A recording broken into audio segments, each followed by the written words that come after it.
Mario Joseph. Itong mga mga abusadong ahente ng mga abusadong online lending apps. Magbago na kayo. Ala naman patutunguhin yung gagawin nyo. Bakit sa tingin nyo ba kaya kayong sambutin yung nyo, pinagtatrabahuan nyo? Hindi Iiwanan din kayo niya sa ere. Kaya isipin nyo, sarili ninyo. Yung kapwa nyo Pilipino. Inaapi nyo. Hindi pala nakakabayad ba nagipit Tapos kung ano sasabihin ninyo, puro pala kay bugok May nagtanong sa akin, paano po yun, Boss Ray? Nakuha na nila number ng barangay chairman namin. May possibly po bang mapatawag ako sa barangay? Alright, napakagandang katanungan po nito, Pero bago natin sasagutin, imbitahan ko muna sana kayo. Napakisuportahan po sana ang aking mga social media accounts sa YouTube, Facebook, and TikTok. Alright, etong tanong nyo, pangkaraniwan. Kasi, lagi nilang pinananakot yan, Pag tinawagan kayo, sabihin, alam na namin yung number ng chairman nyo, o di kaya, tinawagan na namin si chairman, magkikita kami dyan sa magpag-uusapan namin, ganyan, So, ginagawa ho nilang panakot, okay? Na nakuha na nila yung number, nakausap na nila si chairman, napakadali naman makuha yung pangalan ng chairman dyan sa inyo. Kasi public servant ho sila. So, ibig sabihin, kahit i-search lang po sila sa sa Google, makikita po kung saan sila saan sila naglilingkod. For example po, ang address nyo is, example lang mo ito sa may barangay Malinis. Yan, sabihin natin. Tatype lang ho nila barangay Malinis, sino chairman. Lalabas ho doon kung sino yung chairman. Ngayon gagawa na ho ng yan, ng kasinungalingan yan. Kung ano-ano na ho pagtatagni-tagni yung mga istorya niya na kesyo nakuha niya na yung number ng chairman, kesyo nagkausap na sila ni chairman, pupunta sila dyan para usapin ka. Puro kasinungalingan niya. Unang-una po, hindi ho nila kasi na kayang gawin or hindi na sila pinapayagan sa sa barangay, Kasi naglabas na nga ho ng Supreme Court Administrative Circular number 14-93, Ito po is nagbabawal na po, sa mga organisasyon, or mga kumpanya, na makapag-file po ng complaint sa barangay. Kasi ang mga kumpanya po at organisasyon, may kakayanan na po kasi yan magsampa ng kaso. Pasensya na po, medyo maingay, katabi ka kalsada Okay? Balikan natin ulit, Ulitin ko. Ang mga organisasyon po kasi, or mga malalaking kumpanya, is may kakayanan na po yan magsampa ng kaso. So, hindi na ho nila kailangan pandumaan sa barangay. Kaya nga naglabas na ng circular ang Supreme Court. Okay po, Supreme Court Administrative Circular 14-93. Hanapin niyo po 'yon. Ano po 'yon? Kumbaga nagbibigay sila ng linaw na pagka juridical entity. Pag sinabi po kasi juridical entity, hindi po tao. Organisasyon po ito or kumpanya. Okay? Hindi na ho nila tatanggapin sa barangay pag nag-file ng complaint. Ang mga tinatanggap na lang po na complaint sa barangay ay yung mga usaping tao sa tao. Isa ho 'yun. Pangalawa ho, dapat is yung kanilang barangay is nasa isang municipality or isang city. So yun ho yung mga dapat ninyong tandaan So, kuwari, minangutang kayo doon sa kapitbahay nyo, pwede ho kayo mag-usap sa barangay. Pero yung kayo, nakahiram ho kayo sa OLA, organisasyon ho ang OLA. So, may kakayanan na po silang magsampa ng kaso. Yun ho ang inaano nila kasi, ginagawang panakot dahil takot ho silang sumampa, or tumungtong sa korte. Kasi pag tumungtong sa korte ang mga bugok at abusadong online lending apps na yan, wala ho silang mapapala. Pupusta ako sa inyo. Bakit? Napakarami hong batas na yan, na hindi sinunod. Bakit sasampa ng yan? Bakit pupunta yan sa korte?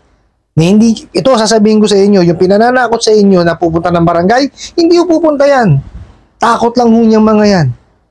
Marami na hong barangay ang galit sa mga abusadong online lending apps na yan. Kasi ginagamit ho sila. Pati ho sila ginagamit sa pananakot at pangharas. O di ho ba? Yun nga hong nakausap kong kagawad. Sabi, magpunta lang rito yung mga yan, mag-complain. O. Tawag dito, sila tong kakausapin. Nakita niyo, galit na sa kanila. Kaya ako lagi kong sinasabi sa inyo, gumawa ho kayo ng sarili niyong due diligence. Okay? Nandiyan naman na po sa aking description box yung mga link po, no? So, inaarmasan ko na po kayo. Okay? Para po kahit papano, pag kami nagpadala sa inyo ng mga mensahe, may tumawag sa inyong pananakot, no? Kahit paano mariresearch nyo siya. No, nandyan na po lahat, no? Kagaya ho niyan, no? Itong pananakot sa inyo na alam yung number ni chairman. O sino chairman yung kilala niya, alam yung number, o di ba? O. Kasi pinananakot nila Kahit ba sabihin yung pangalan ng chairman ninyo napakadaling i-google nun. Di ba? Huwag ho kayong basta-basta matatakot kasi pagka idulan niyo po yung nervyos, kayo lang din po ang mahihirapan kasi mahirap po magkaroon ng anxiety, depression at lalo na ho yung emotional stress. Napakarami hong tao ang hindi ho nakakalagpas diyan. Kaya pangalagaan niyo po yan. Pagka ganyan po nakakaranas kayo na inaatake na kayo ng maghanap po kayo ng taong kakausapin po ninyo. No, kailangan ho kasi yan na ilalabas ninyo. Di po ba? Kagaya nga ako, di ba, pagka nagpapa-therapy, di ba, nag-uusap sila, di po ba?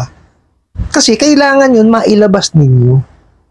No, hindi po pwede itatago nyo lang yan. Kasi baka mamaya yan, hindi lang anxiety, depression, tsaka emotional stress. Baka magkasakit pa kayo sa puso. O hindi mas mahirap na yun. Di ba? Ang alam lang naman nitong mga bugok at abusadong online lending apps na to, manakot, mangharas, at mamahiya. O di ba? Pero yung sabihin yung pupunta ng korte, ang mga yan, barangay, police station, magsasama na kung ano-ano. So, hindi nila kayang gawin yun. May proseso po yan. May batas po tayong sinusunod na hindi nila sinusunod. O di ba? Sila nga dapat matakot dahil marami silang batas na nilabag. O di po ba? Kayo po, hindi pa lang po kayo nakakabayad. O, ang gagawin nyo lang naman doon is mag-ipon. Tsaka nyo siya bayaran. O, paano kayo makakapag-ipon at makakabayad kung sarili nyo po hindi nyo po makontrol? No, ang kailangan nyo unahin dyan is yung sarili po ninyo. No, kontrolin nyo po yung inyong emotions. Alam ko pong mahirap, pero kailangan nyo pong gawin kasi saan po kayo kukuha ng lakas ng loob? Sa iba pa po bang tao? Dapat sa inyo mismo. Pakatatag po kayo. No, dasal po tayo sa ating Panginoong Diyos. Siya ang makakatulong sa atin. Yan sigurado ako. No, kasi kaya ko ginagawa itong mga ganitong klase ng mga videos. Napakalaki po ng epekto sa akin kasi nung nangyari po sa anak ko. Kaya po ako gumagawa kasi nagkaroon ng depression yung aking anak. Okay? So, ako po ginagawa ko ito kasi nga alam ko yung pakiramdam nung meron kang mahal sa buhay na nagkaroon ng depression. Okay? So, ayan, kinakausap namin, di ba? Ini-encourage namin. Hanggang sa malagpasan niya po. Di po ba? Pero yan, matagal na proseso, hindi po yan basta-basta. Di po ba? Kaya kayo po, maghigiho kayo ng suporta sa inyong mga mahal sa buhay. Di po ba? Kailangan magtuloy-tuloy ang buhay, hindi dapat humihinto yan porkit nagkaroon ng harassment ng mga abusadong online lending apps na to. Hindi dapat ganon. Hindi pa lang po nababayaran yung utang. Okay? Wala naman kayong tinatakbuhan Di ba? Kung sila maayos makipag-usap, magbadala ng mensahe, di ba? At kung ginawa nila yung kanilang due diligence, no? Yung kanilang ibig sabihin ba is yung kanilang yung nararapat nilang gawin, na-explain sa inyo yung utang, hindi dapat nagkaganyan. Paulit-ulit kong sasabihin sa inyo yan. Sila sinimulan yan sa mali. O, tingnan nyo. Kasi kung in-explain sa inyo, mangungutang ba kayo? Hindi. Wala akong mangungutang sa mga abusadong online lending apps yan pag in-explain ho nila. Kaya hindi nila ini-explain yan. Patibong ho talaga yan. Oo. Di po ba? Saan ka nakakita isang ID? Hindi pa nga tapos yung application mo. Padadalang ka na ng pera. Di po ba? Oh, so ano mangyayari? Mariosep. Itong mga abusadong ahente ng mga abusadong online lending apps. Magbago na kayo. Ala naman patutunguhan yung gagawin nyo. Bakit sa tingin nyo ba kaya kayong sambutin yung nyo, pinagtatrabahuan nyo? Hindi iiwanan din kayo sa ere. Oh, kaya isipin nyo, sarili ninyo. Yung kapwa nyo Pilipino.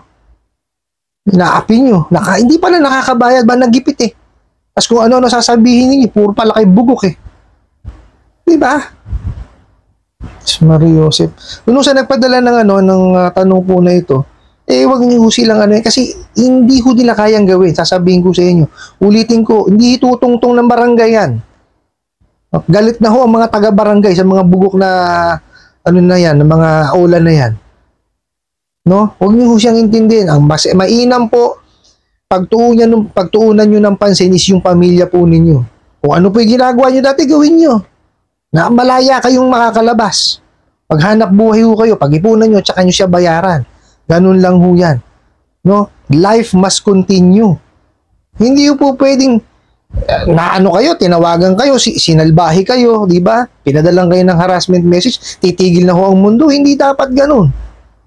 No? Kontrolin niyo po yung inyong emotion. Maghanap po kayo ng tao na tutulong po sa inyo para ho, kumbaga, maibalik nyo yung dati nyong sigla sa katawan. Ano po? I hope nasagot ko po itong katanungan na to at sana po'y makatulong. Maraming salamat po sa inyong walang sawang pagsuporta at panonood sa aking mga videos. Maraming salamat po sa inyong pag-like, pag-share, pag-comment at pagtatanong. And kunin ko na rin po itong opportunity na to na imbitahan po sana kayo na pakisuportahan po sana ang aking mga social media accounts sa YouTube, Facebook, and TikTok. Hanggang sa muli po, yun lang.